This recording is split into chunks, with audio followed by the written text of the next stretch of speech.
Olá, meu amigo, minha amiga. Eu começo nosso papo hoje aqui no nosso Portal do José, levantando uma questão que certamente você já se confrontou em algum momento da sua vida. Porque nas nossas atividades que nós desenvolvemos, em projetos, profissões, ou coisas que acontecem que nos jogam para determinadas atividades, nós nunca sabemos exatamente nos nossos caminhos quais serão as consequências, quais serão os confrontos, os enfrentamentos, o que exigirá da gente determinadas posições, às vezes posições até desconfortáveis. Em algumas atividades é possível você ter algum grau de previsibilidade. Se você vai para a área de segurança, você é um policial, você é um promotor, você lida com as questões ligadas à sociedade, você é um médico que vai para uma emergência, você sabe que tem muitas situações ali que acontecerão, muitas situações que exigirão de você sangue frio e muitas não passarão por isso, né? Serão apenas atividades mais burocráticas e por aí vai. Mas quando nós viemos aqui para as redes sociais, quem é professor, nunca imagina, por exemplo, que terá a obrigação, terá a responsabilidade de apontar o dedo para alguém e dizer: ó, essa pessoa é uma pessoa desonesta. Nós estamos diante de um rato, de um traidor da pátria. Nós estamos diante de um genocida, de um assassino, de um corrupto. Gente, isso para a gente causa um certo desconforto, né? Porque são coisas que você não anda falando o tempo todo para todos os lados. Mas para quem vem aqui para esse espaço público e lida com as questões públicas ou de homens públicos aqui no nosso país, com interesse público, nós temos a responsabilidade de dizer exatamente essas coisas que a gente diz aqui. E hoje vou ter que chamar mais algumas pessoas com algumas dessas alcunhas, né? E por incrível que pareça, sem fazer nenhum tipo de calúnia, dizer que alguém é ladrão, porque esse alguém é ladrão. Dizer que esse alguém é um cínico, porque é um cínico, porque é um corrupto, que é um entreguista, é um traidor da pátria, porque é um entregador da pátria, é um traidor mesmo.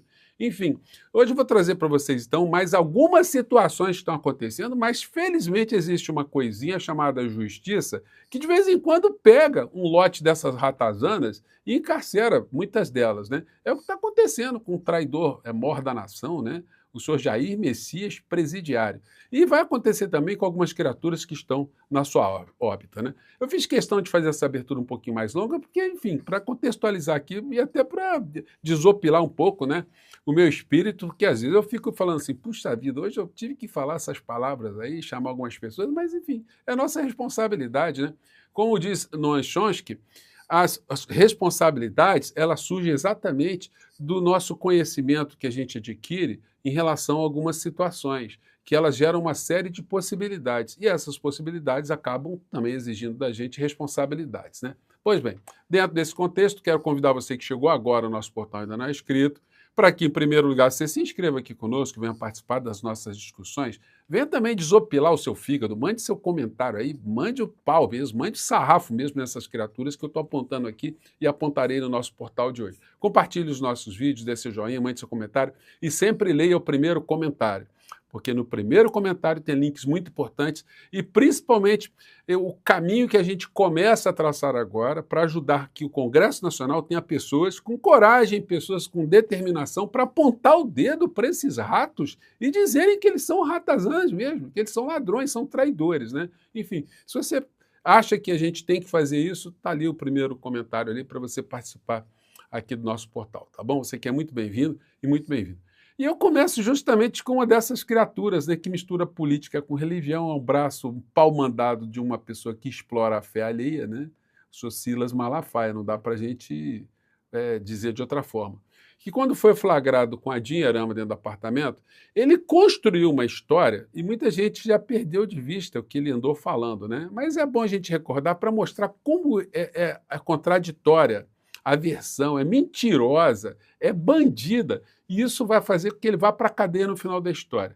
Quando foi pressionado, ele veio com essa explicação como é que apareceu o dinheiro no apartamento dele. Flat é uma coisa que quem cuida são os meus contadores e advogados, talvez não esteja por lá.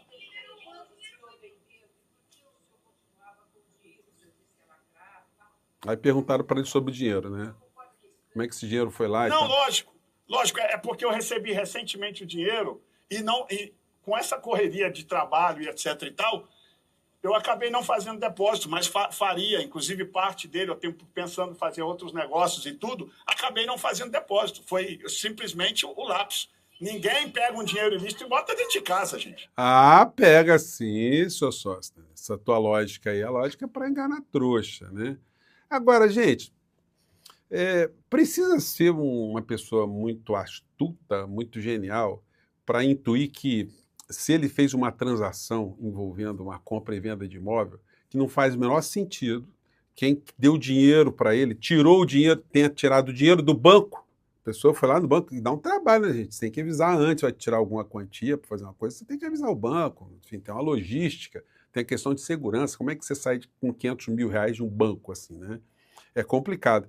Aí essa pessoa, ou as pessoas, pegam esse dinheiro e levam pessoalmente para o seu Sóstenes depositar num banco?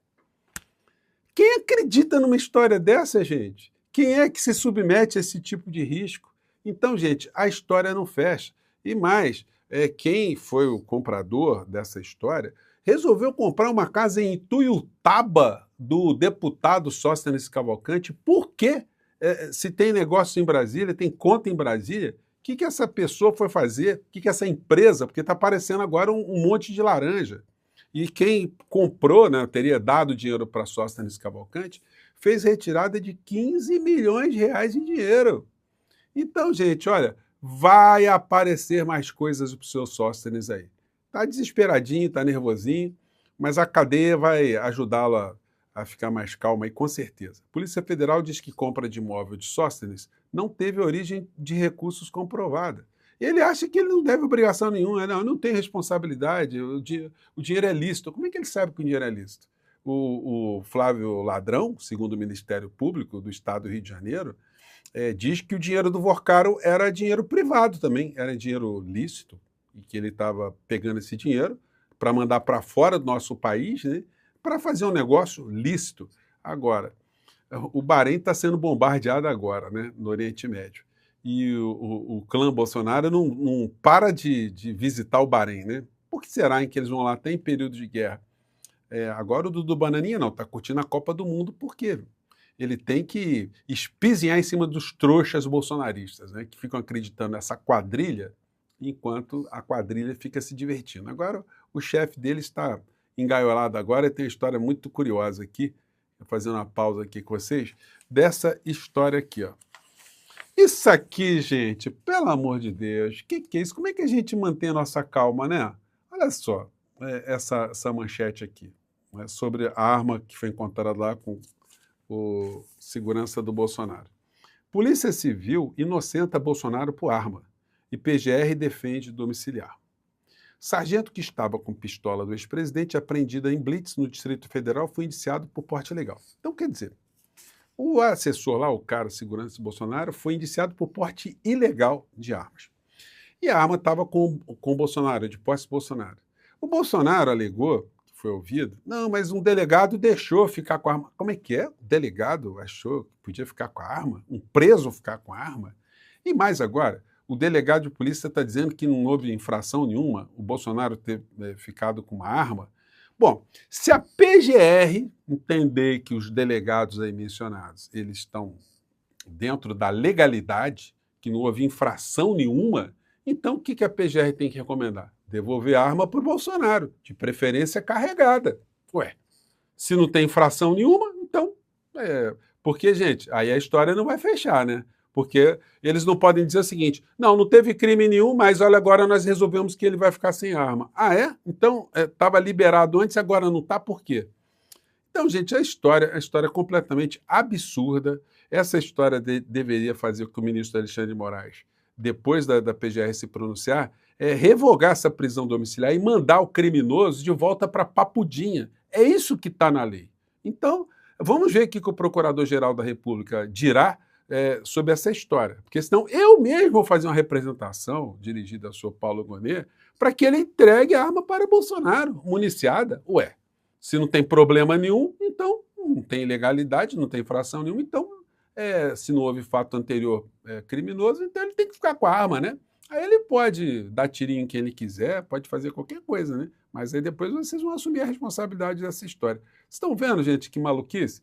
Bom, eu já comentei com você essa história do Sóstenes, né? E só dinheiro para lá, dinheiro para cá. Seu Sóstenes, o senhor vai parar na cadeia. Escrevam o que eu estou falando aí. Richarlison desabafa sobre briga na justiça envolvendo Flávio Bolsonaro. Gente, dá a impressão que você abre o caderno policial dos jornais hoje, você vai encontrar o Flávio Bolsonaro e tudo quanto é jeito. Não é à toa que outro dia o Sóstenes não, o Otônio de Paula, disse aqui numa live que nós temos com ele, tem dito por todos os lados, que o Flávio Bolsonaro ele tem goela larga, né? O rapaz aí, o que ele pode abocanhar não tem limite. O cara tem um calibre na garganta que engole qualquer coisa. E nessa história aqui, Richarlison, ex-jogador da seleção brasileira, joga na Europa, né?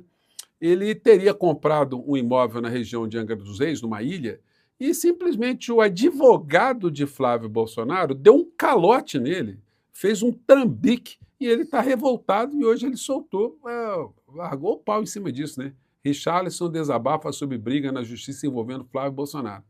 O Flávio Bolsonaro disse que não tem nada a ver com a história, mas o Flávio estava acompanhando o advogado nas visitas que fez ao tal imóvel, né?